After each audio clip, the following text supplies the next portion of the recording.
Foto melhora, mas caminho para Bolsonaro está em Brasília. Bolsonaro conseguiu uma foto na Paulista melhor que a de Copacabana, mas, ainda assim, está em Brasília. A dificuldade maior para fazer com que o projeto da anistia aos condenados do dia 8 evolua. E não só por parte do presidente da Câmara, Hugo Mota, que até agora não mostrou nenhuma intenção de pautar o projeto, mas dos próprios partidos do Centrão que comandam o Congresso e foram eixo de sustentação do próprio governo Bolsonaro. Basta ver que os líderes na Câmara do Republicanos, de Tarcísio, do PSD do Kassab e do PP de Ciro Nogueira ainda não assinaram o requerimento de urgência para que Mota paute o projeto. Essa resistência decorre de um cálculo político simples. A agenda do PL, da anistia, ainda não furou a bolha do bolsonarismo, né? E a turma está trabalhando para isso, segundo aí o levantamento da Genial Quest. Além disso, esses três partidos, que poderiam impulsionar com seus apoios a proposta na Câmara, integram a base aliada do governo Lula, com ministérios bilionários em suas mãos. Como o cenário de 2026 é imprevisível, os partidos consideram que deixar hoje a digital a favor da proposta mais lhe prejudica do que lhes favorece politicamente. E também tem o receio de se indispor com o Supremo. Segundo a Mariana Holanda, líderes na Câmara não veem clima para anistia, mesmo com pressão sobre Mota em ato de Bolsonaro. Inclusive, saiu mais de uma nota sobre isso. Saiu uma análise no Igor Gadelha e saiu uma matéria do Thomas Trauman falando sobre possíveis estratégias ou erros de estratégia que a direita estaria cometendo. Mas, enfim, já falo sobre elas até. Líderes da Câmara disseram reservadamente ainda não vê clima para avanço do projeto de anistia que propõe, o pessoal do 8 de janeiro. Mesmo diante da pressão feita neste domingo sobre Hugo Mota. Lideranças da esquerda avaliam que a estratégia pode ser um tiro no pé e isolar ainda mais o PL no parlamento. O que é que a imprensa estava pontuando, eu não sei até que ponto isso é verdade ou não.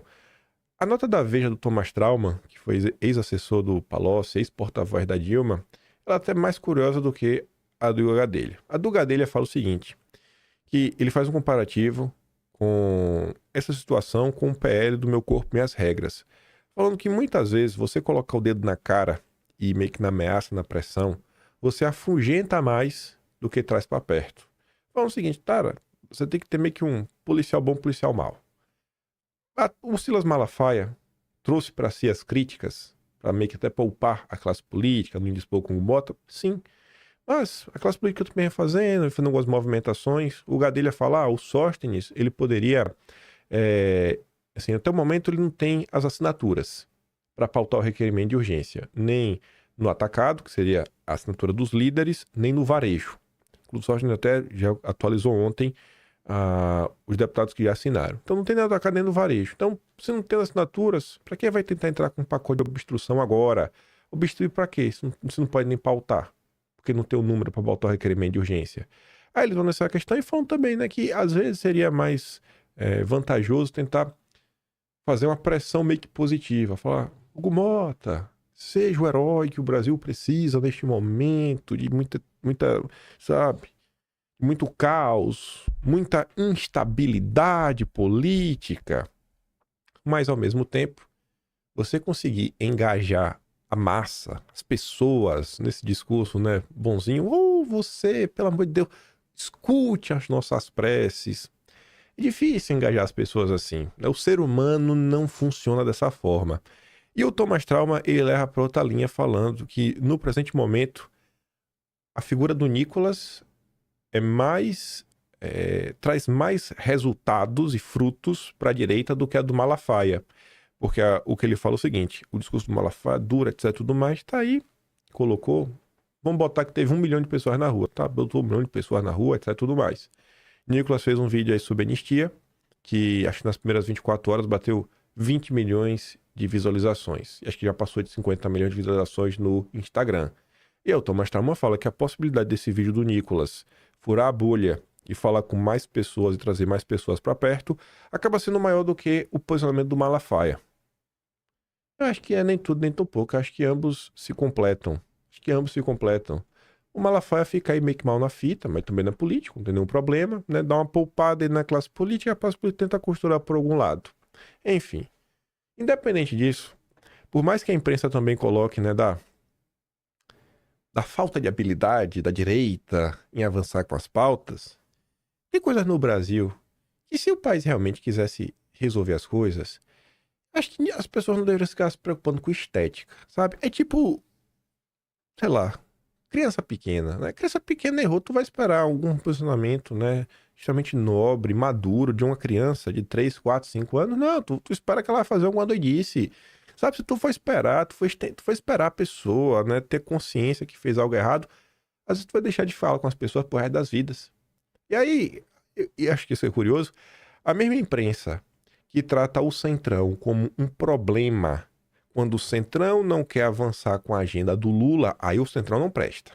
Aí a Daniela Lima sobe num tamanco, a Natuza Neri se joga no chão, a Mira Leitão fica dando cambalhota, gritando, chorando, né, aos prantos, parecendo até uma atriz, porque não tem uma condição uma coisa dessa. Aí o Centrão não presta. Mas quando é a direita cobrando alguma coisa do Centrão, não, aí o Centrão é democrático. Aí a direita não sabe pedir direito. Pô, peraí também, né? Peraí também que as coisas também não assim, não tem nenhum inocente nessa história. Tanto que, você vê, ó, o voto de confiança de líderes do Centrão a Lula ao se negarem a assinar a urgência da anistia. Então, por mais que o pessoal vá lá, peça na boa vontade, não faça uma manifestação, né? Tensa, com o dedo na cara.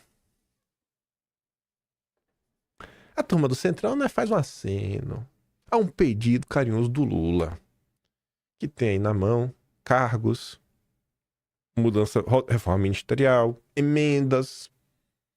Um dos motivos que levaram lideranças do Centrão a se negarem a assinar nesta semana o requerimento de urgência para o projeto da anistia do dia 8 foi a intenção de dar um voto de confiança ao Lula.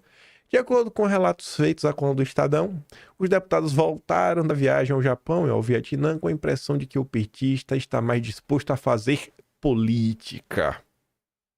O que é fazer política? Cargos e emendas. E ainda está no jogo para 2026. Segundo o Estadão, o próprio Hugo Mota, que acompanhou na Ásia, atuou para evitar as assinaturas.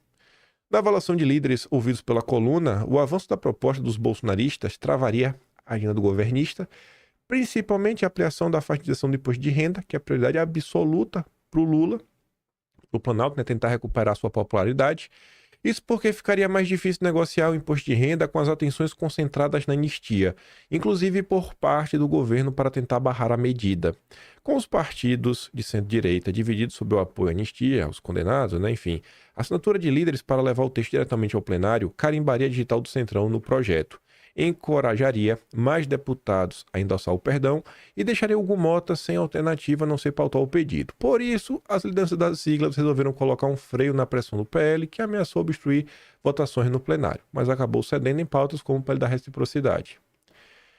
Não conseguindo no atacado, que é a assinatura das lideranças, para ter os 257, Hugo Mota está indo no varejo. Assinatura homem a homem. Ontem fez uma postagem, 7h39 da noite, falando que já tem 182 deputados que assinaram.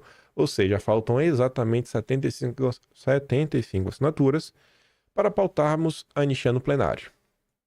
E eu acho que se conseguir 257 assinaturas, é até um indicativo que não só tem os números para a urgência, porque, olha só, uma coisa é o Sóstenes chegar com a lista das lideranças. Ó, o líder do partido assinou. Temos, se você juntar os partidos que assinaram, 257 deputados. Tá. Mas o cara ali colocou, quem garante que o partido como um todo apoia? Vamos supor que o Baleia Rossi assine. Você sabe que o MDB no Nordeste é Lula.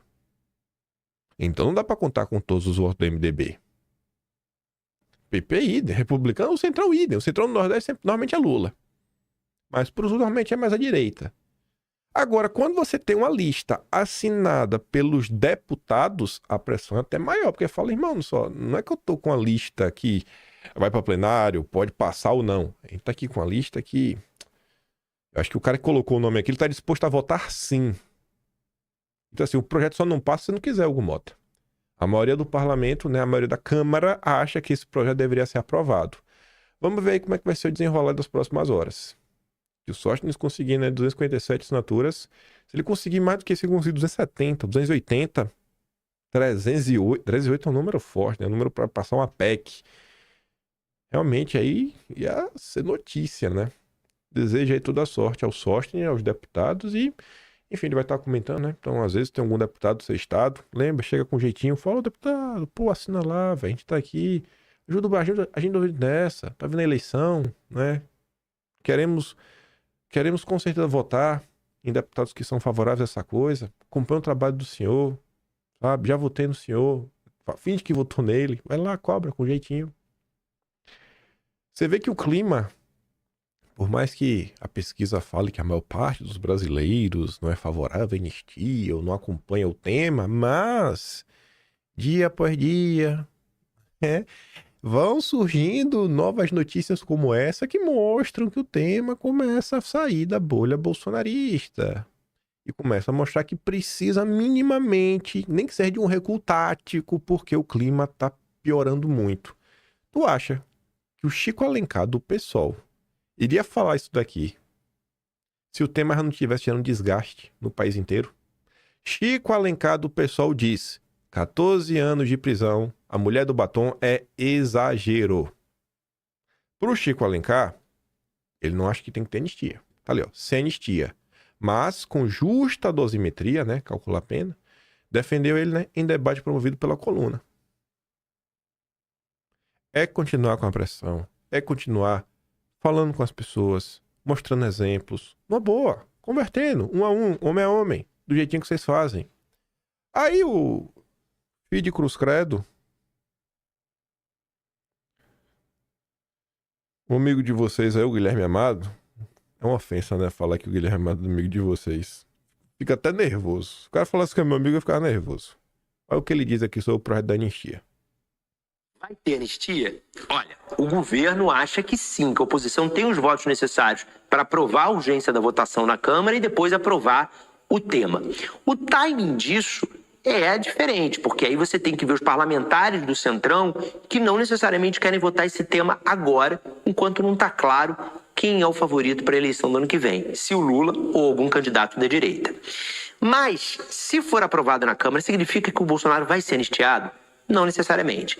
Se aprovado na Câmara, vai para o Senado, lá o governo tem uma maioria um pouco mais tranquila, e depois vai para a sanção do Lula, o Lula pode vetar, esse veto volta para o Congresso e aí um placar maior para o Congresso derrubar o veto do Lula. Se derrubar e o texto for virar lei, aí o STF pode ainda entender que ele é inconstitucional e que não pode entrar em vigor. O PGR, Paulo Gonet, já se manifestou publicamente dando a entender que ele vê a anistia como uma coisa inconstitucional. Então ele provocaria o STF para isso. Vamos acompanhar todos os passos disso, porque a anistia é um dos temas centrais da vida política do Brasil. Tem isso também, né? A galera às vezes acha que é só assim, não. Derrotou na Câmara, derrotou o Lula na... Não. Tem a Câmara, aí vai pro Senado, aí tem o veto do Lula, aí tem que derrubar o veto, e depois a batalha final. A batalha final você sabe com quem é.